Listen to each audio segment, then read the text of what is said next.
दोस्तों जल्दी से आपके अपने चैनल और गुरुजी को सब्सक्राइब करें और घंटी पर क्लिक कर दें ताकि आपको पता चल जाए कि अपना इंग्लिश का पीरियड शुरू हो चुका है। हेलो गाइस, कैसे हो? आज हम फ्यूचर परफेक्ट टेंस समझेंगे। पिछली वीडियो में हमने फ्यूचर कॉन्टिन्यूअस टेंस को समझा था। चलिए शुरू करते हैं। देखिए, आइडेंटिफिकेशन। आइडेंटिफिकेशन में ऐसा होता है, देखो इसमें पहचान क्या है कि जो वाक्य के अंत में हिंदी में जब बोलेंगे तो क्या, अगर लिया होगा, ली होगी, चुका होगा, चुकी होगी, चुके होंगे। कहने का मतलब है, ये आइडेंटिफिकेशन के चक्कर में ना पड़ो। सीधा सीधा ये ऐसे समझो कि भविष्य में कोई काम हम पूरा कर चुके होंगे, मतलब कोई काम फ्यूचर में पूरा हो गया। परफेक्ट का मतलब क्या है? परफेक्ट का मतलब ही हम ये मान के चलते हैं कि कंप्लीशन ऑफ वर्ड, कि काम का पूरा होना।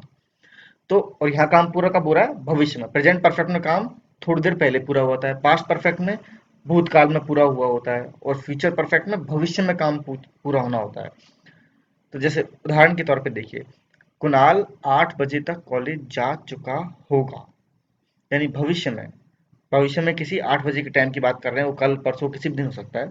उस दिन वो 8 बजे तक कॉलेज जा चुका होगा। मूवी 6 बजे से पहले खत्म हो चुकी होगी। यानी कि मूवी 6 बजे, चाहे आज की बात ही करें, आज शाम की 6 बजे से पहले मूवी खत्म हो चुकी होगी। मैं भविष्य भविष्य की बात कर रहा हूँ कि भविष्य में ये काम पूरा हो चुका होगा एक फिक्स टाइम से पहले। हम तुम्हारे आने से पहले खाना पका चुके होंगे। तो देखिए, आपने एक चीज गौर करी, बहुत बार ऐसा होता है कि हम ऐसे सेंटेंस बनाते हैं, मैं खा चुका हूंगा, मैं नहा चुका हूंगा, मैं धो चुका हूंगा, मैं पी चुका हूंगा, मैं काम कर चुका हूंगा। ऐसे वाक्य गलत नहीं है, परंतु ऐसे वाक्य इनकम्प्लीट फील होते हैं। इसलिए साथ में या तो कोई कंडीशन हो या कोई टाइम दे रखा हो तो ज्यादा बेटर है। इसलिए मैंने ज्यादातर वाक्य ऐसे ही बनाए हैं कि जिसमें या तो कोई टाइम दे रखा हो या कोई कंडीशन हो, क्योंकि इससे क्लियर होता है कि भाई किस सिचुएशन में सेंटेंस बोला गया है। सिर्फ इतना सा बोल देना कि मैं जा चुका हूंगा, तो बोलने को तो वो भी गलत नहीं है, परंतु वो इनकम्प्लीट फील होता है। और आगे बढ़ने से पहले मैं आपसे दो रिक्वेस्ट करता हूँ। एक तो ये कि चैनल को प्लीज़ ज़रूर सब्सक्राइब कर लें। सब्सक्राइब जब आप करते हैं चैनल को, तो उससे मुझे एनकरेजमेंट मिलता है। और दूसरी चीज़, इन जो वाक्य हैं, इन इतने लंबे लंबे हैं, इनको देख के डरना बिल्कुल मत। ये बिल्कुल भी टफ नहीं है। बिल्कुल इनका ढांचा होता है। सब्जेक्ट होता है, फिर उसके बाद में हेल्पिंग वर्ब होती है, फिर क्रिया होती है, और फिर ऑब्जेक्ट होता है। ऑब्जेक्ट में भी जो टाइम सूचक वर्ड्स होते हैं वो सबसे लास्ट में आ जाते हैं। उनसे पहले बिफोर, बाई, आफ्टर ये चीजें लग जाती हैं। इसलिए इनसे बिल्कुल डरना नहीं है, बहुत ही सिंपल है। मैं समझाऊंगा पूरा आपको, तो आप बने रहिए वीडियो के साथ में। देखिए, अफर्मेटिव सेंटेंसेस। अब सेंटेंस स्ट्रक्चर क्या होता है अफर्मेटिव सेंटेंसेस में? सबसे पहले सब्जेक्ट, फिर विल हैव जो कि हेल्पिंग वर्ब होगी, फिर वर्ब की थर्ड फॉर्म, फिर ऑब्जेक्ट। एक बात ध्यान रखना, इसमें सबके साथ में हैवी आएगा, हैज नहीं आएगा, चाहे सिंगुलर हो चाहे प्लूरल हो। हैवी आएगा, हैज नहीं आएगा, ये ध्यान रखना। और दूसरी बात, शैल नहीं लगा रहे हम। उसका रीजन, हमने जो शैल और विल की वीडियो बनाई थी उसमें मैंने बता दिया था, समझा रखा था। आप वो डिस्क्रिप्शन में जाकर देख लीजिए, उसका लिंक दे रखा है मैंने। चलिए शुरू करते हैं आगे।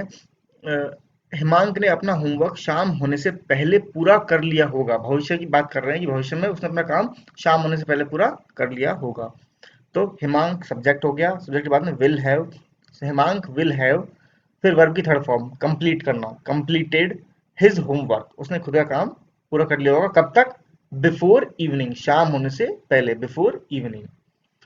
उसके मेरे घर पर पहुंचने से पहले मैं दिल्ली के लिए रवाना हो गया हूंगा, या फिर जब तक वो मेरे घर पहुंचेगा मैं दिल्ली के लिए निकल चुका हूंगा।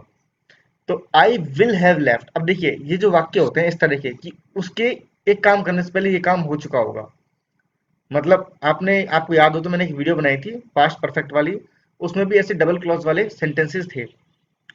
तो सेम कंडीशन यहाँ पर अप्लाई हो रही है कि जो काम पहले होगा, पहले काम जो होगा वो तो फ्यूचर परफेक्ट में बनेगा, और जो काम बाद में पूरा होगा वो किस में बनेगा? वो बनेगा इसमें प्रेजेंट इंडेफिनिट में। ये ध्यान रखना, जो काम पहले कंप्लीट होगा वो फ्यूचर परफेक्ट में, और जो बाद में कंप्लीट होगा वो बनेगा प्रेजेंट इंडेफिनिट में। तो हम जो पहले पहले क्या काम पूरा हुआ यहाँ पे? दिल्ली चले जाने का। तो आई will have left for Delhi, ये तो बना फ्यूचर परफेक्ट में। किससे पहले निकल गया मैं? Before he arrives at my home, ये इंडेफिनिट वाला वाक्य कि वह मेरे घर पर पहुंचता है उससे पहले मैं दिल्ली निकल चुका हूंगा। I will have left for Delhi before he arrives at my home. उन्होंने हमें पूरा मामला बता दिया होगा। They will have told us the whole matter. समझ गए? एक तो नॉर्मल जिसमें टाइम वाले वाक्य देख लिए हमने कि इस टाइम से पहले काम पूरा चुका होगा। एक इस तरह के वाक्य जिसमें दो क्लॉज हों, कंडीशन दे रखी हो कि ये काम मतलब वो होने से पहले वो हो गया। और तीसरा एक सिंपल सेंटेंस नॉर्मल। अब देखिए नेगेटिव, कुछ नहीं है, नेगेटिव में सिर्फ नॉट लगेगा। नॉट कहाँ लगेगा? विल और हैव के बीच में। नैना दिवाली की छुट्टियों से पहले घर की सफाई नहीं कर चुकी होगी। वैसे तो देखा जाए फ्यूचर में हम नेगेटिव वाले सेंटेंस बहुत रेयरली इस्तेमाल करते हैं, ये बहुत ऑड फील होता है बोलते हुए भी, परंतु क्योंकि हम टेंसेस समझ रहे हैं तो अगर ऐसी सिचुएशन आ जाए कि ऐसे वाक्य बनाने पड़े तो कैसे बनेंगे, इसलिए मैंने इसकी भी एग्जांपल डाल दिए हैं। नैना दिवाली की छुट्टियों से पहले घर की सफाई नहीं कर चुकी होगी। नैना विल नॉट हैव, सब्जेक्ट फिर विल और नॉट आगे बीच में, हैव के और विल के बीच में, will not have cleaned, clean की third form cleaned the house before Diwali holidays. वह अगले वर्ष जुलाई तक परीक्षा उत्तीर्ण नहीं कर चुकी होगी। She will not have pass the examination by July next year.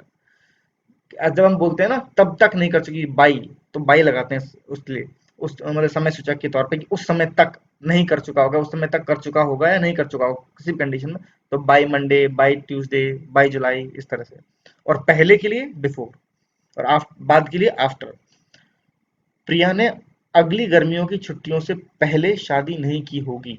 Priya will not have married before next summer holidays. यानी प्रिया विल, फिर नॉट आगे बीच में विल और have, not have married before next summer holidays.